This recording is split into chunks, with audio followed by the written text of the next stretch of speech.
জুলাই যোদ্ধা, জুলাই বিপ্লবের অন্যতম নায়ক শরীফ ওসমান হাদিকে যেভাবে হামলা করা হয়েছে হত্যা করার উদ্দেশ্যে, আজ পর্যন্ত প্রশাসনের লোকেরা জানতেও পারলেন না। তিনি আগের থেকেই আশঙ্কা করছিলেন তার উপর হামলা হতে পারে, তাকে হত্যা করা হতে পারে, এমনি প্রকাশও করেছেন, কিন্তু সরকার কোনো ব্যবস্থা নেন নাই। এবং এই হামলা হওয়ার পর আজ পর্যন্ত মূল কিলাররা কেউই গ্রেপ্তার হননি। তাহলে প্রশাসনের কাজটা কি? এভাবেই কি ওসমান হাদির মতো জুলাই বিপ্লব বিশুদ্ধ নয়, দেশপ্রেমিক বাংলাদেশের নাগরিকরা জীবন দিয়ে যাবে আর বাংলাদেশের মানুষ তাকিয়ে তাকিয়ে দেখবে? না, এটা হইতে পারে না। যে বাংলাদেশের মানুষ ঐক্যবদ্ধ প্রতিরোধের মধ্য দিয়ে 16 বছরের ফ্যাসিবাদী সরকারকে পালিয়ে যেতে বাধ্য করেছে, সেই বাংলাদেশের মানুষ আবারও যদি ঐক্যবদ্ধ হয়ে মাঠে নামে, তাহলেই কেবলমাত্র এই কিলারদেরকে গ্রেপ্তার করা সম্ভব হবে। আর মানুষই যদি, জনগণই যদি সেই কিলারদের গ্রেপ্তার করে, সরকারের কাজটা কি? সরকারের দায়িত্ব কি? এখন পর্যন্ত গ্রেপ্তার না করার অপরাধে স্বরাষ্ট্রমন্ত্রীর পদত্যাগ করা উচিত ছিল। যারা এই হত্যাকাণ্ডের পরে আগে কিলারদের চিহ্নিত করতে পারেন নাই, গ্রেপ্তার করতে পারেন নাই, তাদেরও পদত্যাগ করা উচিত ছিল। কিন্তু আমরা বহু দেশে দেখেছি ব্যর্থতার দায়ে, এর চাইতে ছোট ব্যর্থতার দায়ে বহু দেশের মন্ত্রীরা পদত্যাগ করেছেন, কিন্তু আমাদের দেশে কই কাউকে তো পদত্যাগ করতে দেখলাম না এত বড় ঘটনার পরেও। এজন্য আমি আজকের এই আলোচনার সভায় আমি সম্মানিত সাংবাদিক বন্ধু এবং সুধীমণ্ডলী ভাই বন্ধুদের কাছে আহ্বান জানাতে চাই, জুলাই বিপ্লবের মধ্য দিয়ে যে আমরা নতুন বাংলাদেশ পেয়েছি, সেই নতুন বাংলাদেশ গড়ে তোলার জন্য দল মত জাতি বর্ণ ধর্ম নির্বিশেষে আমরা সবাই ঐক্যবদ্ধভাবে আগামীর পরিবর্তনের জন্য, খুনিদের বিচারের জন্য, গণহত্যাকারীদের বিচারের জন্য, ওসমান হাদির উপর যারা আক্রমণ করেছে তাদের বিচারকে নিশ্চিত করার জন্য আমাদেরকে ঐক্যবদ্ধ হতে হবে। এটাই হোক আজকের এই বিজয় দিবসের অঙ্গীকার। আল্লাহ হাফেজ। বাংলাদেশ জিন্দাবাদ। আসসালামু আলাইকুম রহমতুল্লাহি ওয়া বারাকাতুহু। বাংলাদেশের মুক্তিকামী মানুষের প্রিয় নেতা, বাংলাদেশ জামাত ইসলামীর সম্মানিত আমিরে জামাত, সংগ্রামী জননেতা জনাব ডাক্তার শফিকুর রহমান, আজকের এই আলোচনা সভায় অন্যতম বিশেষ অতিথি বাংলাদেশ জামাত ইসলামীর অন্যতম সহকারী সেক্রেটারি জেনারেল, সম্মানিত জননেতা সংগ্রামী জননেতা জনাব মাওলানা এটিএম মাসুম সহ কেন্দ্রীয় এবং মহানগরীর নেতৃবৃন্দ, সাংবাদিক বন্ধুগণ, সম্মানিত সুধীমণ্ডলী, সংগ্রামী ভাইসব, আসসালামু আলাইকুম রহমতুল্লাহি ওয়া বারাকাতুহু।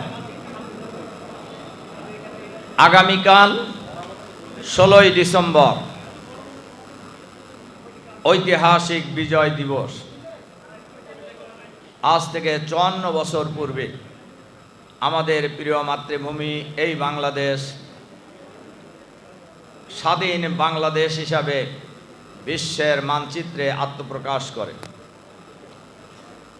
স্বাধীনতা সংগ্রামের সময় যে প্রতিশ্রুতি ছিল জাতির কাছে, আজও সেই প্রতিশ্রুতি পূর্ণ হয় নাই। স্বাধীনতা সংগ্রামে এই দেশের মানুষ যে লক্ষ্য উদ্দেশ্য নিয়ে জীবন দিয়েছিলেন, রক্ত দিয়েছিলেন, আজও সেই লক্ষ্য উদ্দেশ্য বাংলাদেশে বাস্তবায়িত হয় নাই। স্বাধীনতা লাভের পর থেকে এ পর্যন্ত যারা রাষ্ট্রীয় ক্ষমতায় অধিষ্ঠিত হয়েছেন, এই দেশ পরিচালনা করেছেন, কেউই এই জাতির ভাগ্যের পরিবর্তন সাধন করতে পারেননি। বরঞ্চ যারাই ক্ষমতায় ছিলেন তাদের নিজেদের ভাগ্যের পরিবর্তন হয়েছে, জনগণ আগের জায়গায় রয়ে গেছে। সম্মানিত সুধীমণ্ডলী, ইতিমধ্যেই আমাদের মাঝে এসে উপস্থিত হয়েছেন আজকের এই আলোচনা সভার সম্মানিত প্রধান অতিথি, বাংলাদেশের মুক্তিকামী মানুষের প্রিয় নেতা, সম্মানিত আমিরে জামাত, সংগ্রামী জননেতা জনাব ডাক্তার শফিকুর রহমান। আমরা ওনাকে স্লোগান দিয়ে স্বাগত জানাই, নারায়ে তাকবীর। সম্মানিত সুধী মণ্ডলী, ভাই এবং বন্ধুগণ, যে কথা বলছিলাম, যারাই রাষ্ট্র পরিচালনা করেছেন এ পর্যন্ত 54 বছরে, তারা কেউই যে লক্ষ্য উদ্দেশ্য নিয়ে স্বাধীনতা সংগ্রামে বাংলাদেশের আবাল বৃদ্ধ বনিতা ঝাঁপিয়ে পড়েছিলেন, সেই উদ্দেশ্য বাস্তবায়িত হয় নাই। বাংলাদেশের মানুষের ভাগ্যের পরিবর্তন হয় নাই। ভাগ্যের পরিবর্তন হয়েছে শুধু যারা ক্ষমতায় ছিলেন তাদের, যার কারণে সর্বশেষ দীর্ঘ ফ্যাসিবাদী শাসন এই বাংলাদেশের মানুষ দেখেছে। ফ্যাসিবাদের বিরুদ্ধে যে লড়াই সংগ্রাম আমরা করেছি, কিন্তু আমরা সেই সংগ্রাম সফল হয়নি। কিন্তু পরবর্তী সময়ে যে ফ্যাসিবাদ বিরোধী আন্দোলন হয়েছে, যে আন্দোলনের মধ্য দিয়ে ফ্যাসিবাদী সরকার পালিয়ে যেতে বাধ্য হয়েছেন, সেই আন্দোলন কোনো দলের নেতৃত্বে হয় নাই, সে আন্দোলন কোনো নেতার নেতৃত্বেও হয় নাই। সে আন্দোলন শুরু হয়েছিল যে বিশ্ববিদ্যালয়ে সাদিক কাইমরা বিজয়ী হয়েছে বিপুল ভোটে।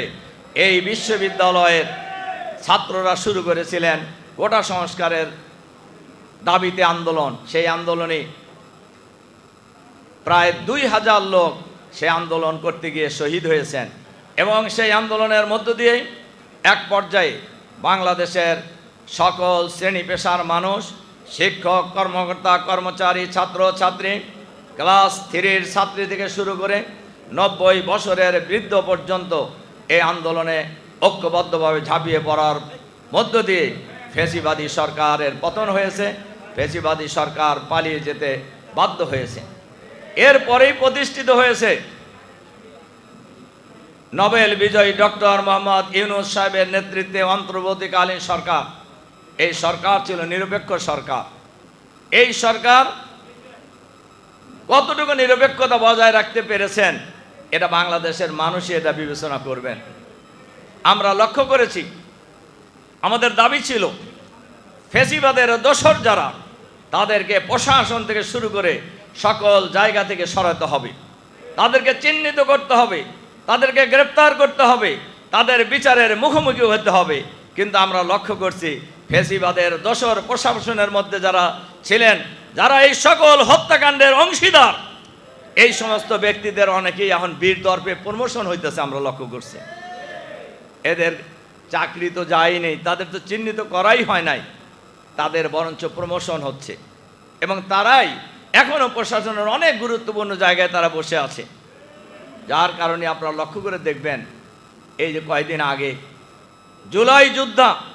জুলাই বিপ্লবের অন্যতম নায়ক শরীফ ওসমান হাদিকে যেভাবে হামলা করা হয়েছে হত্যা করার উদ্দেশ্যে, আজ পর্যন্ত প্রশাসনের লোকেরা জানতেও পারলেন না।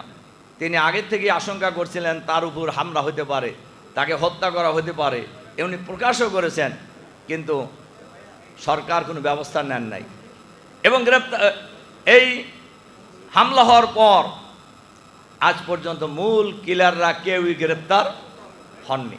তাহলে প্রশাসনের কাজটা কি? এভাবে কি ওসমান হাদির মতো জুলাই বিপ্লব বিশুদ্ধ নয়, দেশপ্রেমিক বাংলাদেশের নাগরিকরা জীবন দিয়ে যাবে আর বাংলাদেশের মানুষ তাকিয়ে তাকিয়ে দেখবে? না, এটা হইতে পারে না। যে বাংলাদেশের মানুষ ঐক্যবদ্ধ প্রতিরোধের মধ্য দিয়ে 16 বছরের ফ্যাসিবাদী সরকারকে পালিয়ে যেতে বাধ্য করেছে, সেই বাংলাদেশের মানুষ আবারও যদি ঐক্যবদ্ধ হয়ে মাঠে নামে, তাহলেই কেবলমাত্র এই কিলারদেরকে গ্রেপ্তার করা সম্ভব হবে। আর মানুষই যদি, জনগণই যদি সেই কিলারদের গ্রেপ্তার করে, সরকারের কাজটা কি? সরকারের দায়িত্ব কি? এখন পর্যন্ত গ্রেপ্তার না করার অপরাধে স্বরাষ্ট্রমন্ত্রীর পদত্যাগ করা উচিত ছিল। যারা এই হত্যাকাণ্ডের পরে আগে কিলারদের চিহ্নিত করতে পারেন নাই, গ্রেপ্তার করতে পারেন নাই, তাদেরও পদত্যাগ করা উচিত ছিল। কিন্তু আমরা বহু দেশে দেখেছি ব্যর্থতার দায়ে, এর চাইতে ছোট ব্যর্থতার দায়ে বহু দেশের মন্ত্রীরা পদত্যাগ করেছেন, কিন্তু আমাদের দেশে কই কাউকে তো পদত্যাগ করতে দেখলাম না এত বড় ঘটনার পরেও। এজন্য আমি আজকের এই আলোচনার সভায় আমি সম্মানিত সাংবাদিক বন্ধু এবং সুধীমণ্ডলী ভাই বন্ধুদের কাছে আহ্বান জানাতে চাই, জুলাই বিপ্লবের মধ্য দিয়ে যে আমরা নতুন বাংলাদেশ পেয়েছি, সেই নতুন বাংলাদেশ গড়ে তোলার জন্য দল মত জাতি বর্ণ ধর্ম নির্বিশেষে আমরা সবাই ঐক্যবদ্ধভাবে আগামীর পরিবর্তনের জন্য, খুনিদের বিচারের জন্য, গণহত্যাকারীদের বিচারের জন্য, ওসমান হাদির উপর যারা আক্রমণ করেছে তাদের বিচারকে নিশ্চিত করার জন্য আমাদেরকে ঐক্যবদ্ধ হতে হবে। এটাই হোক আজকের এই বিজয় দিবসের অঙ্গীকার। আল্লাহ হাফেজ। বাংলাদেশ জিন্দাবাদ। আসসালামু আলাইকুম রহমতুল্লাহ ওয়া বারাকাতুহু।